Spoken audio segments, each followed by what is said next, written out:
हरिबोल हरिबोल हरिबोल। सभी वरिष्ठ भक्तों को प्रणाम करते हुए और इधर सभी उपस्थित भक्तों का आशीर्वाद देते हुए मैं कुछ सत्संग के बारे में बोलने की कोशिश कर रहा हूं। थोड़ा पहला कीर्तन करेंगे। जय राधा माधव, जय राधा माधव कुंज बिहार,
नमस्ते सारस्वती देवी गौरवाणी प्रचारिणी निर्विशेष शून्यवादी पाश्चात्य देश तारिणी जय श्री कृष्ण चैतन्य प्रभु नित्यानंद श्री अद्वैत गदाधर श्रीवासादि गौर भक्त हरे कृष्णा कृष्णा कृष्णा हरे हरे हरे राम राम राम हरे हरे। हरे कृष्णा।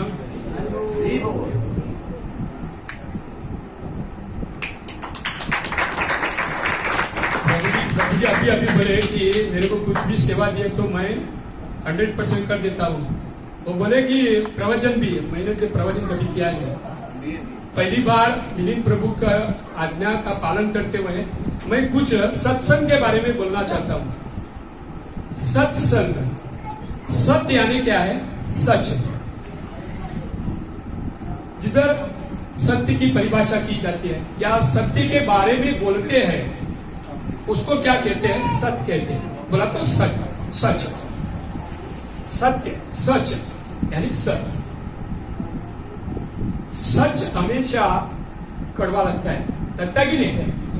सच के बारे में हमको हमेशा कड़वा लगता है, क्योंकि सच देखने को जाएंगे तो हम भक्ति छोड़ देंगे। हमारे एक वरिष्ठ वैष्णव, हमारे स्पिरिचुअल मास्टर इस दयाल चंद्र प्रभु हमेशा गोवा आते समय हर प्रवचन में दो वाक्य बोलते थे, दो लाइन बोलते थे हमेशा। इसको मालूम है उनके प्रवचन में 2 वाक्य हमेशा था। पहला जो वाक्य था कि हम शरीर नहीं है, हम जीवात्मा है। क्या है? हम शरीर नहीं है, हम जीवात्मा है। हमारी बर्थ डेट हमको मालूम है, लेकिन डेथ मालूम नहीं। मैं जब ये स्टार्टिंग में आता था हमेशा दयालचंद प्रभु डेथ के बारे में क्यों बोलते हैं? मेरे को कुछ अलग सा लगता था। हमेशा डेथ के बारे में बोलते थे तो डेथ हमेशा कड़वा लगता है। हमको मृत्यु नहीं चाहिए। किसी को चाहिए क्या मृत्यु? तो हमको किसी को भी मृत्यु नहीं चाहिए, क्योंकि हम आए हैं इधर मौज मजा करने के लिए। भगवान से जुदा होके हम इस मटेरियल वर्ल्ड में आए हैं, इस भौतिक जीवन में आए हैं खाली मजा लूटने के लिए। तो हमेशा हमको सच है वो कड़वा लगता है। लेकिन अभी मेरे को पता चला कि सच क्या है। संग यानी क्या है? संग यानी एकजुट, एक साथ, एक दूसरे को पकड़ के रखना। अगर वारकरी संप्रदाय में हम बोलने को जाएंगे तो सत्संग यानी संतों का संग। हमारी भाषा में बोलने को जाएंगे तो हमारे भाषा में बोले भक्तों का संग। तो भक्तों का संग किसी को बुरा लगता है क्या? चाहिए नहीं, भक्तों का संग चाहिए कि नहीं? हम सभी को भक्तों का संग चाहिए, क्योंकि हमको अभी पता चला कि भक्तों का संग मिलने से ही हमारा जीवन का उद्धार हो जाएगा, नहीं तो नहीं हो जाएगा।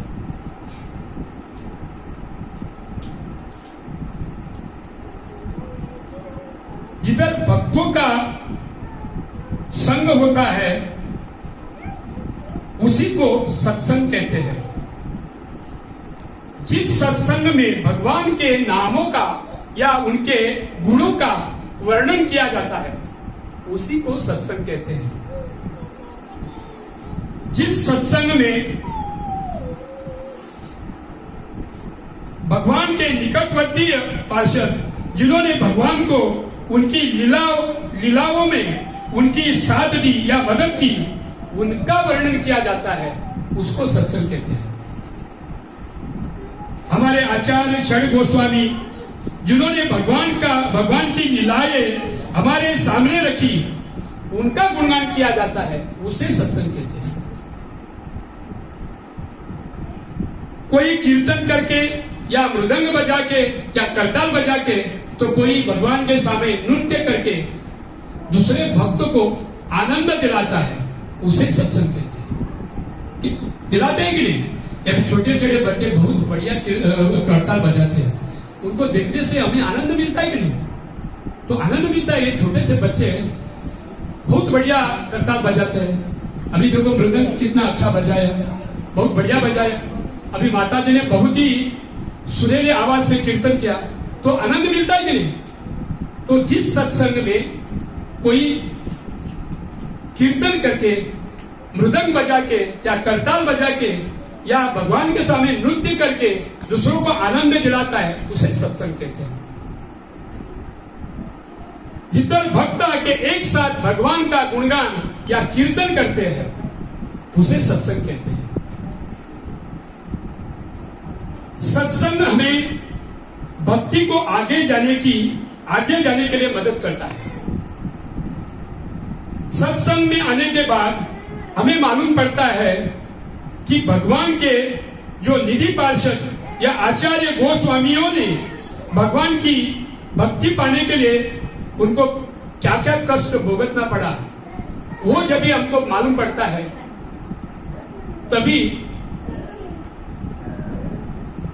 तभी हमको पता होता है कि भक्ति क्या है, भक्ति कैसी करनी चाहिए, और वो हमको पता चलता है, उसे सत्संग कहते हैं।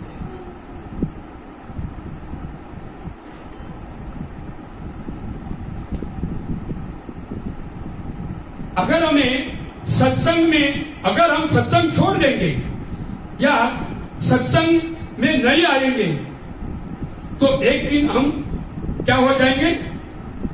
गुम हो जाएंगे, इस सत्संग से गुम हो जाएंगे। सत्संग छोड़ देंगे तो हम आएंगे क्या इधर? हमारी भक्ति भी हमारे सत्संग के साथ नहीं आने के कारण चली जाएगी, क्योंकि सत्संग में आके हमारी जो ट्यूबलाइट डिस्चार्ज हो जाती है, वो सत्संग में आने के बाद वापस चार्ज हो जाती है।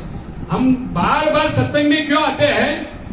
अभी समझो 1 हफ्ते के बाद वापस आए हमारा सत्संग, तो बीच का काल जो है, हमारी जो बैटरी है डिस्चार्ज हो जाती है, भूल जाते हैं सब कुछ, तो वापस आना पड़ता है वो चार्ज करने के लिए हमको। और वो चार्ज करने के लिए हम जो सत्संग में वापस आते हैं, उसे सत्संग कहते हैं।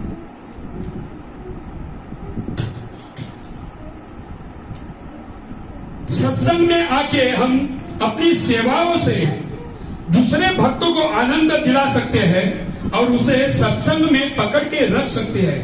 कैसे रख सकते हैं? अभी सत्संग है, नए भक्त आए हैं, तो जाने के बाद हम प्रसाद के लिए जाते हैं। 1-2 मिनट वो जो नए भक्त आए उसके साथ मिलो, उनको जपा के बारे में बोलो, उनको भक्ति के बारे में बोलो, उनको सेवाओं के बारे में बोलो। हमारे मंदिर में काफी सारी सेवाएं हैं, उसके बारे में उसके साथ चर्चा करो। तो उससे हम क्या कर सकते हैं? हमने जो भी कुछ अच्छा पाया है उसको बांटने से हमारा जो आनंद है वो दुगना हो जाता है। और दुगना होने से क्या होता है? हम भक्ति में कायम रुक सकते हैं, क्योंकि हमको इतना आनंद मिलता है कि हमने जो कुछ पाया है, अच्छा पाया है, वो हम दूसरों को बांटते हैं, तो उसका आनंद दुगना होने से कारण हम भक्ति में कायम टिक सकते हैं। तो इसे कहते हैं सत्संग। तो सत्संग में आने के बाद हमको क्या क्या मिलता है, मैंने अभी बता दिया।